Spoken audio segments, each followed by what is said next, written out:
Hey guys, welcome back to another video. Today's video is going to be about in response to a subscriber question from a video, and I'll read this real quick. It basically says, at DSD, Narc X is telling friends she wants to have a conversation. How should I go about it when she contacts me?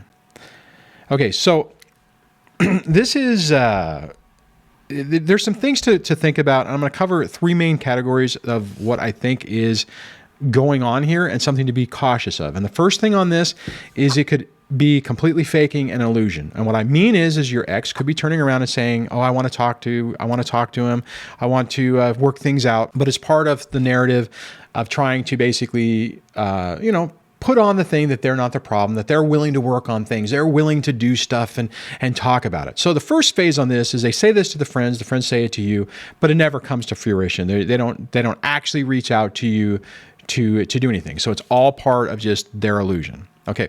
The second phase of this, or the second part of this, which does happen, and this is the one phase where I have experienced this, and that is where they are trying to pretend like they want to have a discussion, and they actually do say this to you and try to do it, but it's just a trap, and it's just, again, part of the illusion, and it doesn't really affect or doesn't really mean anything and isn't really genuine. Typically what happens in that situation as well is they're willing to make that effort. They try to talk to you, but it goes back to its old ways anyways, and then it falls apart. And again, they get to portray themselves as the victim because you weren't willing to work with them, but they were trying to work with you and stuff like that. Remember, a narcissistic personality type lives in a fantasy land within their own reality. So they are not going to look at things in the same way that everyone else would look at them, with the same facts. And as a result of that, you can't really deal with them. Excuse me. And the third part about this is that she legitimately wants to have a conversation. It wants to be productive, and you can actually make some headway. This is the part that kind of gets us all into trouble because it's the what if. What if it's genuine? What if they're not really a narcissist? Then they're finally calming down. This is one of those things where it keeps us engaged and keeps us involved. I went through that multiple times myself because, well, what if this time things are different? What if now things would get better? What you will notice, and sometimes you have to engage with people just to prove it to yourself. As soon as you can prove it to yourself, believe what you know, and you put yourself out there and you basically get hurt again, or you prove to yourself that nothing has changed. Okay. So those are the main three things. Okay. So on that, with the second part of what I was talking about, that is pretty much what happened with me. There was a period of time shortly after I started going no contact. As you guys know, you cannot go no contact when you have kids. It just doesn't work. What happened is whenever I started phasing out interacting with her, or basically chasing her around, trying to have an have a connection with her, she reached out to me and it's like, well, we need to talk. Let's talk. Let's work things out. Not work things out. No, it was never that. It was just, we need, why can't we communicate? And in my situation, the ex basically threw out this thing. It's like, well, let me back up. When she threw that out there, my initial response was, okay, prove to me something has changed.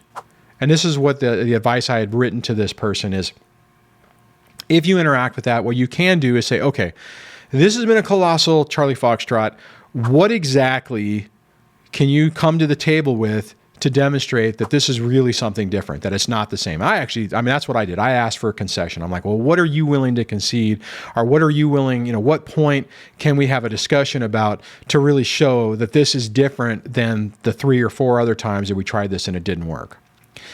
That comment was received with, or the reply to that was, well, I can see that you're not ready.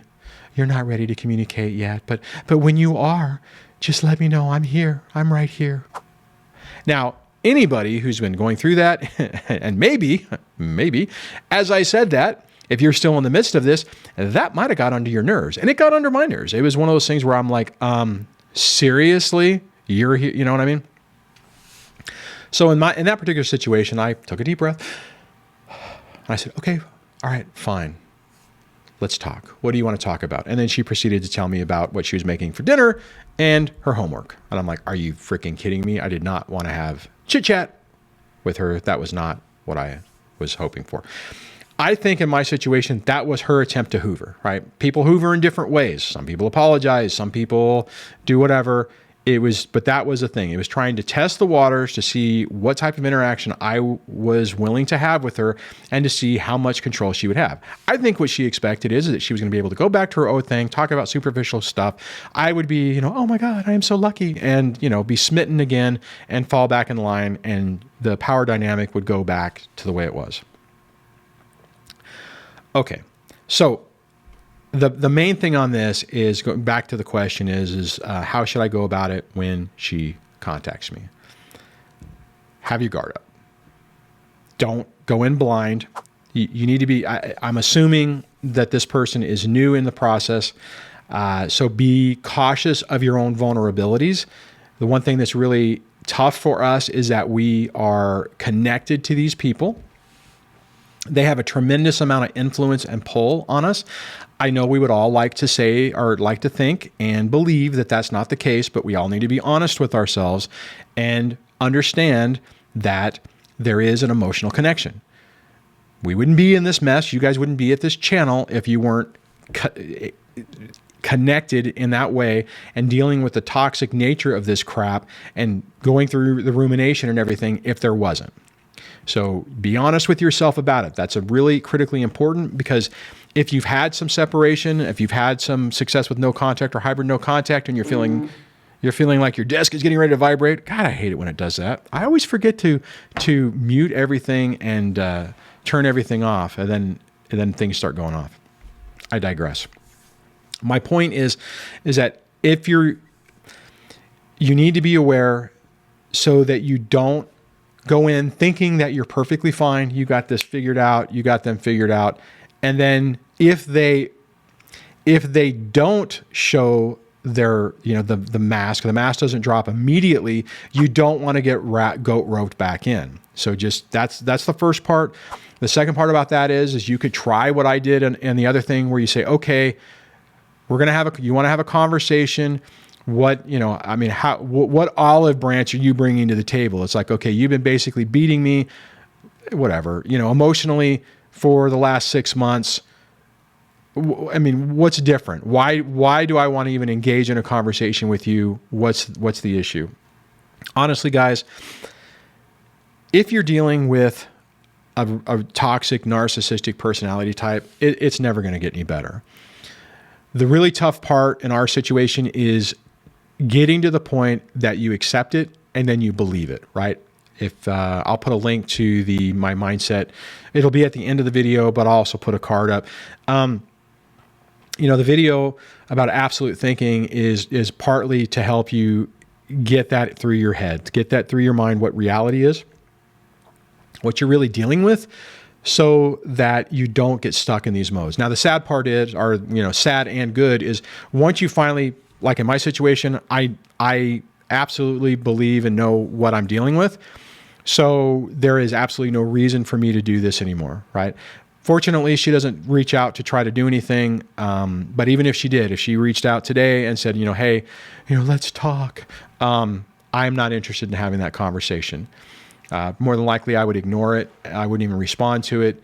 If it was persistent, then maybe I would ultimately, modify that or do something.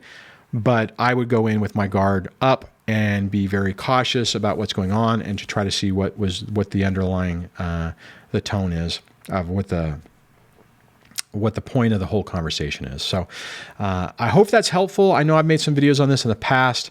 I have a hard time finding old videos. So if I can find it, I'll put it in the description. If somebody else knows what video I'm talking about, leave it in a comment so I can figure it out.